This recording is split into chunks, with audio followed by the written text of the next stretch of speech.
दहशत सिर्फ दिल्ली में ही नहीं है बल्कि पूरे देश में है, क्योंकि संक्रमण लगातार बढ़ रहा है। बहुत तेजी के साथ आंकड़े बढ़ रहे हैं। अब 2.5 लाख के करीब आंकड़ा पहुंच चुका है। पिछले 1 महीने में रिकॉर्ड केस दर्ज हुए। लेकिन क्या इसके लिए प्रवासी मजदूर जिम्मेदार हैं? क्या कहते हैं आंकड़े? रिपोर्ट देखिए।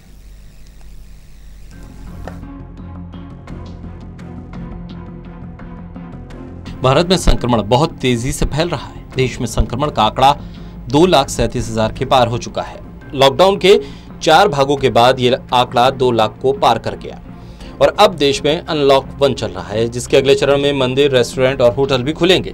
बढ़ता आंकड़ा चिंताजनक है, क्योंकि जब लॉकडाउन के बावजूद भी संक्रमण इतनी तेजी से फैला तो फिर अब तो देश धीरे धीरे खुल रहा है। लेकिन आखिर क्या वजह रही जो लॉकडाउन के बावजूद भी आंकड़ा 2 लाख के पार हो गया, वो भी इतने कम समय में?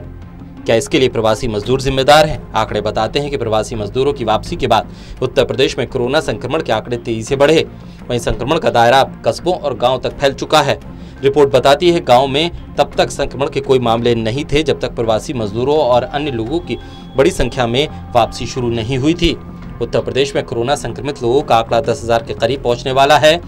शुक्रवार को राज्य भर में 500 लोग कोरोना पॉजिटिव पाए गए, जबकि अब तक करीब 6,000 लोग स्वस्थ भी हो चुके हैं। अगर उत्तर प्रदेश के बस्ती जिले की बात करें तो यहां कोरोना का पहला मामला 30 मार्च को सामने आया। इसके बाद 1 महीने तक संक्रमण की दर काफी धीमी रही, लेकिन मई महीने में संक्रमण की रफ्तार अचानक बढ़ने लगी और संक्रमण गांव तक फैलने लगा। बस्ती में शुक्रवार रात कोरोना पॉजिटिव मरीजों की संख्या बढ़कर 218 हो गई। लेकिन क्या इसके लिए मजदूरों का प्रवास जिम्मेदार है?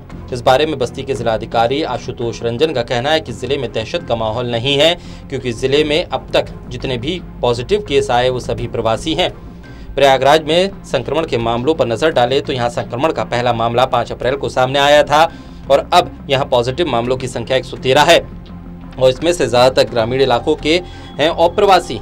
रफ्तार धीमी है, लेकिन यहाँ के जिलाधिकारी का कहना है कि करीब 1,35,000 लोग बाहर से आए, लेकिन जिले में कोई भी व्यक्ति ऐसा नहीं जो बाहर से आया हो और वो हमारी निगरानी में ना हो। बाहर से आने वाले प्रवासी पॉजिटिव जरूर पाए गए, लेकिन उनकी वजह से स्थानीय लोगों में संक्रमण नहीं हुआ। हालांकि कई जिले ऐसे हैं जहां संक्रमण प्रवासी मजदूरों के आने के बाद तेज हुआ है। इसके अलावा प्रवासी मजदूरों को क्वारंटीन करने में शासन प्रशासन की लापरवाही भी सामने आई।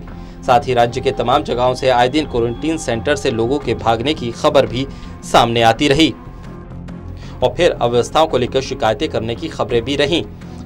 जानकारों का मानना है कि इससे अन्य संभावनाओं को बल मिलता है कि प्रवासी संक्रमण लेकर नहीं आए, बल्कि वो खुद इसलिए संक्रमित हुए क्योंकि वो किन्हीं वजहों से विदेश से आने वाले लोगों के संपर्क में थे।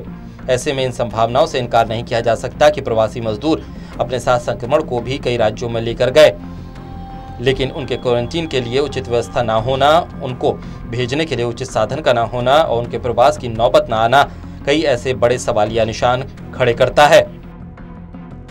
Special desk, total news.